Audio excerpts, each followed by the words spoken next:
The views and opinions of this program are those of the hosts, guests, and callers. There is substantial risk of loss in trading futures and options, which you should carefully consider prior to trading.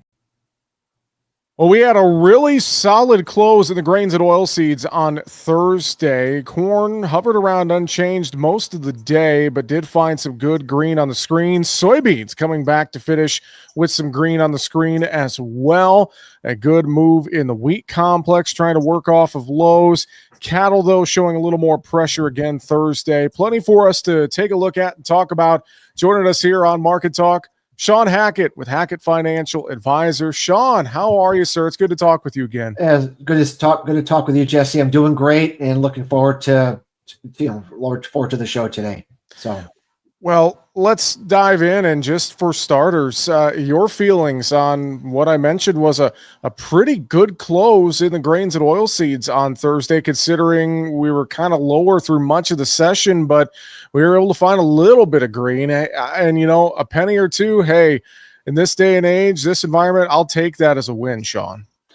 Yeah, we've had an ugly week for commodities in general, and the grains will follow that trend. A lot of bearishness came back out of the market. We have a USDA report coming up here, and you know, the usual suspects of trade wars and all that sort of thing. But today, I mean, we hit the grain markets really hard, looked very ugly, and then we ended, like I said, mostly in the green. And I think that was a very important momentum shift. And you know, at the end of the line, this time of the year, the market's job is to determine whether the August yields are right or wrong, and if they're wrong, directionally, which way are they wrong. We've been very vocal and adamant in our reports and publicly that, you know, we felt that the USDA would overestimate the yields in the August report, and that we would have to work our way back down like we did last year.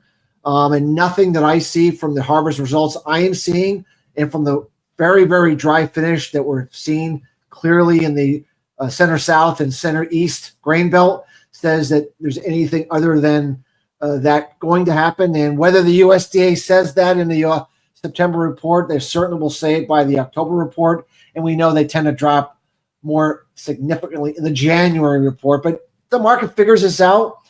And when we've seen a year like this, so we've had warm nights, dry finish, excessive moisture in certain areas, very, very hard to get yourself beyond a trend line yield crop. It's something we've been talking about for a while. And if you run the market down to 182 yield or less on corn, and you run the soybean yield down a bushel to the acre from where it's at, and you run those numbers of where we think the ending stocks would be, you're under 1.5 billion on corn, and you're in your low 200 million bushels on soy. We can argue what that means, but it probably means upper $4 to $5 corn like it did last year. And it probably means the mid upper 11s to low 12s like we saw for a brief period last year. And not that that's going to set the world on fire, Jesse, but when we're dealing with prices that are below, in many cases, people's ability to generate a profit on the farm, those kind of moves would do that. I wonder here, Shawn, and I'd love for you to maybe talk about this and explain a bit. There's been plenty of folks who talked about the crumbling basis levels in some areas, particularly soybeans in the northwestern belt and more. But we think about some of this current market action, and to your point, the market starts to figure this out during harvest, and you see the signs in the market. I wonder, could the board be the one to help pull cash basis potentially higher into harvest time? I mean, talk about some of that dynamic that we could see out there over the next several weeks, Shawn. Look, I don't mean anything negative about people who buy physical beans and corn. They have a job to do, and they do it the best that they can. But at this time of the year, knowing what you know, what your job is your job is to buy the cheapest corn and soybeans you possibly can. So what are you going to do? Harvest is about ready to get rocking and rolling. You're going to drop your bids in anticipation of large farmer sales of a big crop coming until proven otherwise, to see if you can scare or stimulate supplies to come in. I mean, that's the way the market operates until you feel like you've made a mistake. And I do feel in this case that the futures markets are going to figure this out first. And then the farmer is going to not sell as much as the buyers are thinking. And then all of a sudden the cash is going to not only catch up, but I think you're going to see those basis levels firm. We saw this exact scenario take place last year at this time. And I think it's an anticipatory decline in basis not an actual indication that the crop is actually as big. It's a fear factor, which is not uncommon this time of the year. And with this dry finish we've had, there's been a lot of talk about the disease, especially in corn. Southern rust is a big topic of conversation and more. And you look at some of those things and you look at the weather situation here, Sean, and, it just, to me, it really seems to feel like, to your point, we're seeing a situation similar to last year. And that's why producers just have to know they have tools in the toolbox here to help mitigate their risk through this window, right? Well, absolutely. And remember, last year we had a very dry finish. This year, up to now, from August 1, it's even drier than last year. It's the second driest August 1st to the current date, going back 50 years. I mean, we're not just talking about dry. We're talking about elite dryness in that center, south, central, east, grain belt. And so there is absolutely no way that kind of finish is going to keep the top on the corn and the soybean yields in those prime areas where you would expect them to deliver if you're going to make the kind of yields that the market is anticipating. In addition, always hard to gauge, but we had some soft frost in the northern Dakotas, potential for some more frost in the northern grain belt here over the weekend. We think there could be additional risks later in the month of September. Like, none of that takes off the fact that the Dakotas are having a better crop year than they typically have.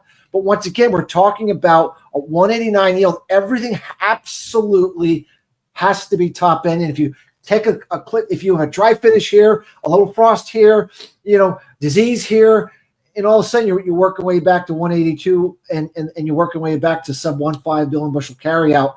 And I really think that on top of it, our export demand for corn and wheat, for example, have been very, very good, like they were last year. And remember, one of the things that really brought the corn market out of its slumber was this week after week after week of exports. And then they looked at the balance sheet and said, we don't have enough demand on the balance sheet. And then the carryouts fell even further. So in addition, I'm not sure how many people have talked about it, but they threw those 2 million extra acres on the corn. For some reason, they just couldn't figure it out the month before.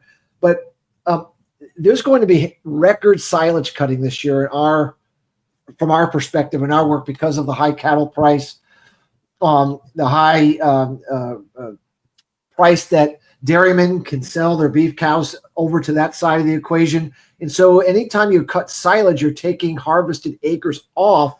And so we kind of think that even though they put 2 million on, their silage numbers are too low, meaning when we get down to it, I don't actually think the acres are going to change much from what we originally thought. And that could also be another surprise when we get later in the year and they start calculating those things a little more granularly. On top of it, be wary of low test weight in a year like this. Yes, the volume could be there. Yes, it might look good. And then when you measure the test weight, 182 becomes 178 because you just don't have the test weight. Many people don't understand or don't realize that yield is a function of volume and weight, not just volume. And I think that's another thing to pay attention to as we get further on into the agronomy side of determining actual crop yields and production. That is a fantastic point, a good thought there. Let's go over to the wheat complex. And you pointed out to me, especially Kansas City wheat, we did have red on the screen Thursday, but we did work off the lows. What's your feeling right now as you look across the wheat complex, Sean? We did a full, complete retest of last year's lows and actually exceeded it this morning by about 5 cents, give or take. And then reverse back to close pretty much at last year's lows. If we can follow through, Jesse, tomorrow on a Friday closings are important, and we can close back above that, let's say SRW wheat 520 level on December wheat, that would be what we call a breakdown failure reversal higher technical buy signal, meaning we tried to break through an important level, we didn't have follow through to the downside, and then we ended the market above it. We have found those reversals, when we get them at important support levels, can be an indication of an important change of trend. That's what we'll be looking for in winter wheat tomorrow. Keep an eye over in Russia. 2 years in a row, they've had very, very dry September, Octobers, and it's led to very poor crops the following year. From all that we can see from our weather work and an amalgamation of the models, they're going to have an extremely dry September into October yet again. And we think that their acres will be down and their crop establishment is going to be poor. And what happens in Russia this time of the year doesn't stay in Russia. So I think that could be a kind of a weather catalyst that we haven't had going for us for winter wheat since we got into the harvest season. We're having a conversation with Shawn Hackett from Hackett Financial Advisors here today on Market Talk. And Shawn, when you're on the show, I always like to ask you about the softs market, cotton in particular. I know margins have been pretty tough there. Lack of demand, concern for many growers. As you look across the cotton market, anything stand out to you here in early September? If you look at a chart in the cotton market, look at December cotton, it has been sideways within a very tight range for a year. I mean, it's like, is the market even open? Did someone forget to did the ICE exchange forget to open the market? Like, it's just not done anything outside of a few blips up and down within, let's say, a 5-cent range. Usually, when you have quiet basing markets, they normally will eventually break out to the upside. The bigger the base, the bigger the reaction when we break out. I still feel that when we look at production all over the world, including the United States, production is very low. We have ending stocks, especially in the US, at the low side, and that's with terrible demand. If anything surprises with demand at all from anybody, I just saw, for example, Pakistan, terrible, incredible flooding over there, a very important cotton producer and cotton consumer. Anything, if President Trump and Xi Jinping meet in October like they're supposed to, and anything comes out that they might buy a little more grains and cotton and all, just a little bit, I don't think it would take a whole lot to wake up a quiet, slumbering cotton market and provide an opportunity for farmers to sell a price that makes more sense than it does today. That's what we think the odds favor. Obviously, it's been a long, frustrating grind sideways, but we do think we might be reaching the point where we can get a catalyst to get this market to break out to the upside. Let's go over to the proteins. Let's talk cattle. Another lower day in live and feeder cattle futures Thursday. I was looking for boxed beef prices. Midday report apparently not out due to IT issues with the USDA. It's been a thin cash trade this week. What's your feeling in this cattle complex now post Labor Day, Shawn? When a market enters a parabolic move, that means a high rate of change, a straight up move like cattle has been under. We all know the reasons. It's screwworm, it's Brazil tariffs, it's we're not building the herd. We know all that's going on with it. It becomes an issue of how long can this fuse be lit to this high degree of intensity? What we have found in our 30 years of watching markets is that the 1 year moving average, the 1 month moving average tends to hold a parabola. And then once you have a daily and especially a weekly close below the 1 month moving average, that tells you that the parabolic move has run out of gas and it's about to kind of do what we call a cave-in, a reversal, a lack of buyers, because a market is unnatural for a market to keep going straight up. I don't care if it's a stock. I don't care if it's real estate, if it's bonds, anything that goes vertical has a short fuse.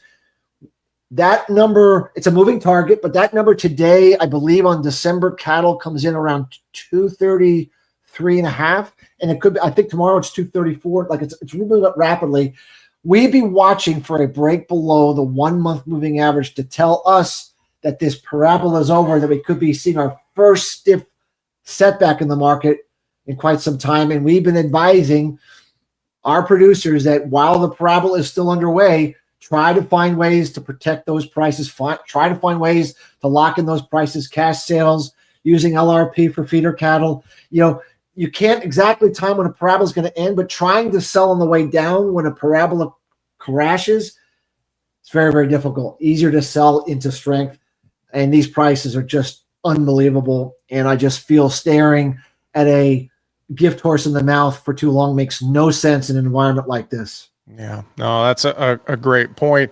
You brought up silage and dairymen earlier. I should ask you about this dairy complex. I know here at the end of August and this early part of September, we've seen butter prices break, I believe, 4-year lows. I mean, when you look across this dairy complex as a whole, what are you watching here in September, Sean?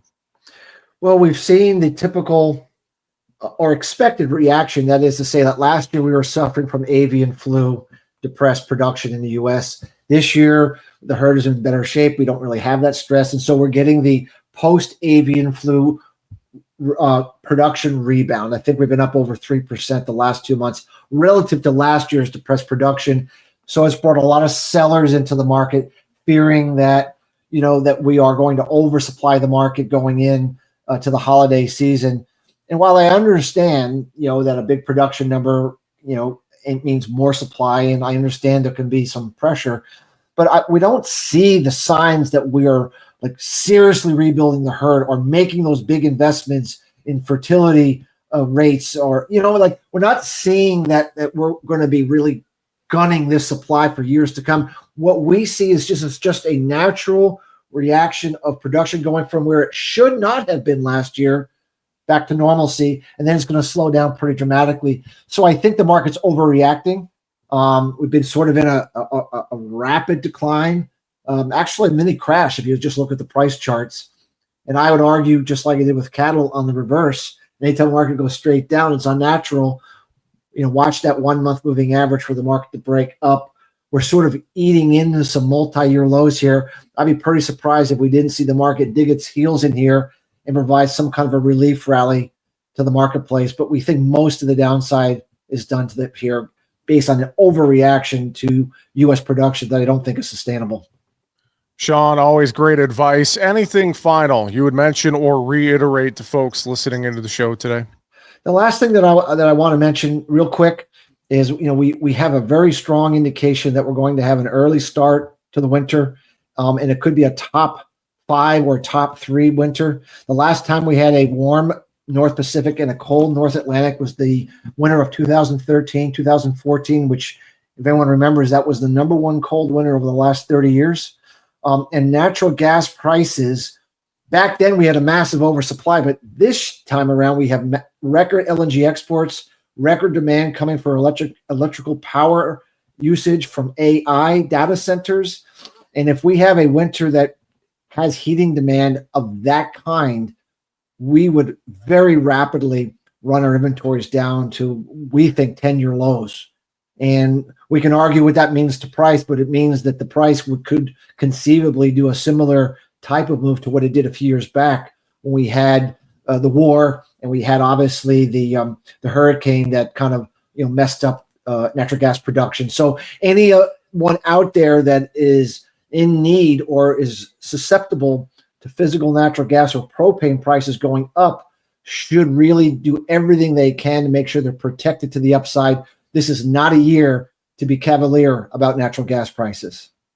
Sean, if folks want to reach out and have a conversation with you and take a look at things, I know they could find you easily online, follow you on X as well. How could folks get in touch, Sean?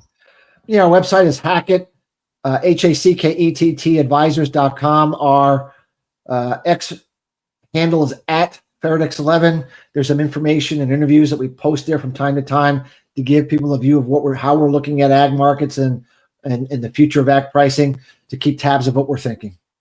Sean Hackett, Hackett Financial Advisors. Always great to talk with you, sir. Have an awesome weekend. Thanks for joining us on the show. Thanks, Jesse. Always a blast. Make sure to subscribe to the Market Talk YouTube channel. You can watch our latest interviews with top market analysts in the country, find bonus content, and much more. It's easy. Just go to youtube.com/@MarketTalkAg and hit the subscribe button. Or you can search for Market Talk Ag on YouTube.